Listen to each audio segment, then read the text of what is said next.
श्री गोपाळ कृष्ण भगवान की जय। लीळा नंबर 440चा उर्वरित भाग।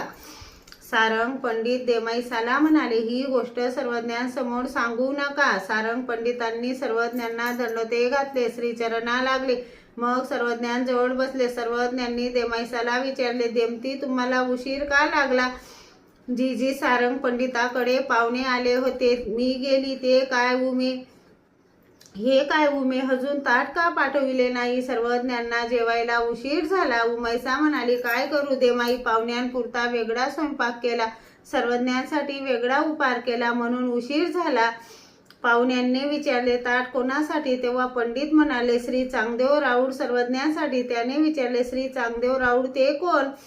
सारंग पंडिताने म्हटले, द्वारावतीकार। पाहुण्यांनी विचारले, ते सुपाने हाणले की त्याला विद्या व्हायची, खराट्याने हाणले की त्याला मंत्रसिद्धी प्राप्त होत, तसे काही यांच्या ठिकाणी आहे का? सारंग पंडित म्हणाले, तसे काही दिसत नाही। त्यावेळी सारंग पंडिताने देमाईसाला सांगू नको म्हणून गड्याकडे दाखवले। सर्वज्ञ म्हणाले, पांडेया, त्या वेळेला देव होते आणि भक्तही होता, आता देव आहे परंतु भक्त नाही। ते म्हणाले, हे काय जी, भक्त कसा नाही, हे आम्ही नाही का? सर्वज्ञ म्हणाले, असे का, तर देवच नाही आणि काय? यावर ते गप्पच राहिले। श्री गोपाळ कृष्ण भगवान की जय।